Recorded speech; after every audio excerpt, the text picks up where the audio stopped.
Nakalimutan ko palang i-demo kung paano siya i-set, mag-set ng price at time niya.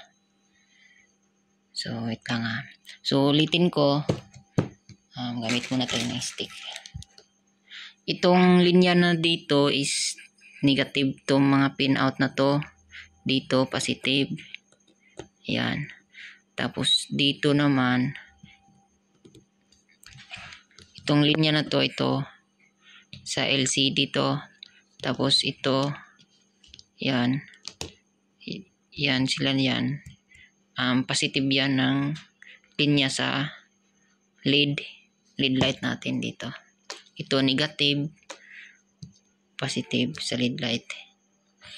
Tapos, ito naman, ito, sa buzzer, ito. Magbigay naman ako ng diagram. Buzzer yan. Ayan, yung dalawang yan sa buzzer niya. Tapos dito, itong apat na to, blue, violet, gray, white. White, gray, violet, blue is sarili yan papunta. Yan. Tapos ito naman, button switch, black, brown, red, orange. Tapos itong kulay green, yan yung sa sensor ng queen acceptor natin. Ayan. Tapos yung supply ng queen acceptor, positive, negative, dito tayo kukuha sa 12 volts input dito. Tapos supply naman ng relay natin is 5 volts. 5 volts ng relay natin. Kukuha tayo dito sa output 5 volts ng step down natin. Tapos ito USB cords, connected siya sa timer natin. Ayan. So pag set ng time pala dito is power off mo lang siya. Power off natin. Tapos i-hold natin yung button 4. Ayan. Button 4. Ayan.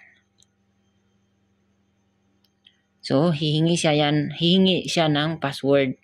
So, yung password natin, pindutin lang natin yung button 1 na 1, 2, dalawang beses. Tapos sa button 2 naman, 3 beses. Tapos button 3, 4 na beses. So, yan yung password natin. Tapos pag save nyan, pindutin yung button 4.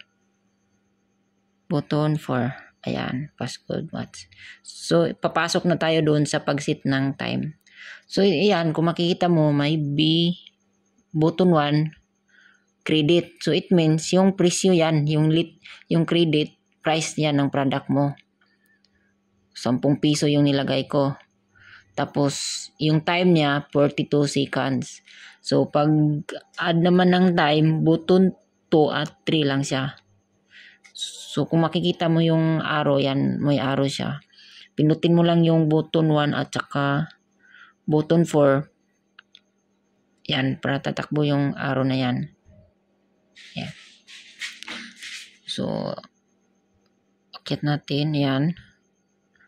Baba natin, button 4. Yan. Button 4 yung pinundit ko ha. Button 4 pababa. Button 1 pataas. So, gawin natin yan. Yung time niya, sa 10 piso, yung time niya gawin natin 1 hour. 1 minute pala. 60 seconds. So, pinutin natin yung button 3 para button 4, 2 pala para mag-add siya. So, gawin natin yung 60 seconds para magiging 1 minute. So, proceed tayo doon sa baba tayo. Dito sa button 2 naman. Gawin natin yung 15 pesos. Yan, 15 pesos. So, pindutin lang yung button 3. Ayan, nagiging 15 pesos na siya. Tapos, yung time niya is 40 seconds. So, okay na yan. Ikaw na bahala mag-set ng time. So, baba natin. Yan. Ganun lang, ganun din procedure. So, button 4, yung time niya dito. Yan, sa button 4, 40 seconds. So, gawin nating 50 seconds. Pindutin lang yung button 1, ay 2. Button 2 hanggang magiging gawin natin 55 seconds. Yan.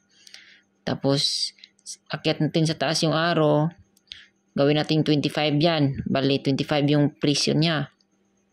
So, pindutin lang yung button 2 ulit para magiging 25.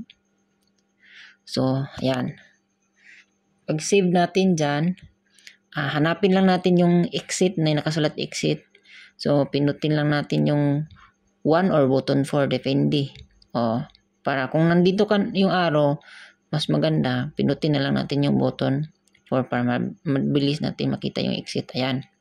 So, pag makita na natin yung exit, pindutin lang natin yung button 2. Ayan, saving data. So, ayan. Save na yun.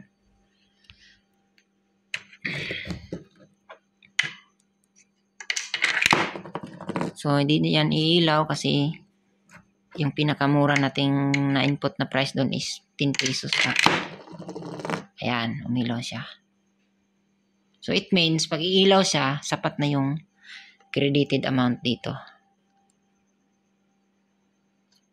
So, hanapin natin kung anong button yung 1. So button 1 pala yung, yan, yung sinit ko pala kanina na 1 minute. Yan tignan mo. Pag start kanina, 60 seconds siya. So 1 minute yun. So, yun lang. Every 30 seconds, mag-beep siya ng 3 beses. Tapos, every 5 seconds, beep na siya hanggang mag-end yung time. So, ito pala yung linya ng buzzer natin. Yan. Dalawang yan. May mga pin out number din yan eh. Yan may pin out number yan. Pag tanggalin mo yan, makikita mo yung mga number dyan. So, yan. Naubusan ako ng enclosure kaya custom board lang ginagamit natin. Pero mas maganda pag custom board kasi pwede mo mapalitan ng wire na gusto mong wire. Compare dun sa naka-custom board, mahirap yun palitan. Mas maganda to naka-custom board. Kasi yung gusto mong ilagay na wire, pwede mo palitan. So, yan. Nag-end na siya.